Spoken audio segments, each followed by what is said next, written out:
Our worst drought in New Jersey since 2002 is now occurring, and it's only going to get worse before it gets better. Hey everyone, I'm Chief Meteorologist Joe Martucci here at Tri-X 57. For the first time since 2002, we have an extreme drought in parts of New Jersey. That's in this red area that you see here from about Toms River down to that Cape May Atlantic County border and out to the west. We also have all of New Jersey in drought for our second week in a row, including much of New Jersey now in what we call a severe drought, which is a level 2 of 4 with our drought. The rest of New Jersey is in a moderate drought, a level 1 of 4 here. This is our second week in a row with drought in all of New Jersey. The New Jersey Department of Environmental Protection has voluntary water restrictions in place. We know it's been plenty dry. These are the numbers as of Friday here. We have record long dry streaks for most places in New Jersey. The only exception is Atlantic City, where on Saturday you will see that dry streak be a record now as we tie the record at 39 days. It has been super dry, and not only that, the records here that we have, well, we're breaking them by a number of days now. I mean, here are the record beat margins across the area, and look at Newark, double digits, beating our previous long dry streak. It's been quite a while since we have had rain. We have a new president. The Major League Baseball was still in their regular season. And I looked this stat up. We've blinked probably 500,000 times since the last time we have seen measurable rain. So why are we seeing this? Well, there's a few reasons at play. There's 4 specifically. One, we have the Bermuda High extending westward. We also have a ridge of high pressure and a thicker atmosphere over us. We have some climate change influences, and we also have a lack of tropical moisture. Let's go through these one by one. We'll talk about that expansion of our Bermuda high pressure. Here's a look at high pressure for the first half of the month, from about Halloween till about now here.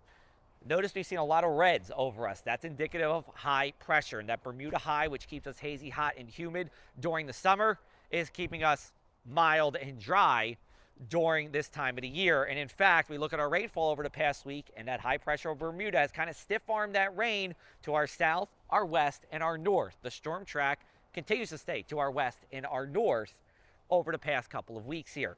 Now, we have a ridge of high pressure overhead in the upper levels. It's a thicker atmosphere. The thicker the atmosphere, the warmer it is, but it also can be some drier air, especially with us getting these northwesterly winds from Canada in this ridge of high pressure generally during the month of October.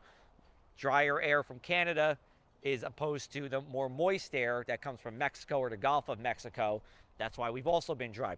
Climate change also plays a role. We have seen more extreme weather in terms of both heavier rain and longer dry streaks, and our number of fire weather days have increased by about 10 days since the 1970s here, according to Climate Central. And then finally, the lack of tropical moisture.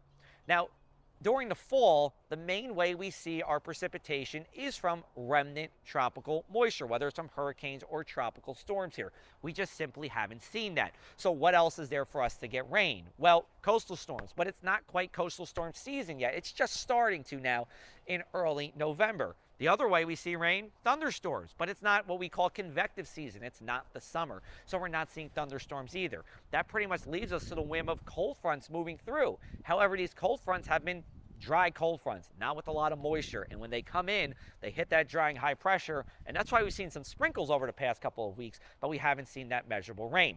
Will it change? Well, yes, we will see some rain Sunday night into early Monday. It won't be enough to cure the drought, but it'll break that dry streak here. We look in the longer term, it does look like November generally is going to be one with at least some rain, but it still should be well below average by the time we end the month. And then we look to the winter. We're expected to be in a weak La Nina pattern that doesn't really bring much of a wet signal our way. Doesn't really bring a dry signal either. It's kind of just neutral. And I'll have more in our winter outlook. I do believe it will be relatively stormy, but I don't think it'll be above average with precipitation, and that's what we need to cure the drought. So in short, I think it does get better in the long run here during the winter months, but we're definitely going to need above average precipitation at some point before April. Otherwise, we could be talking about more significant problems going into the growing season and our high water usage season next year.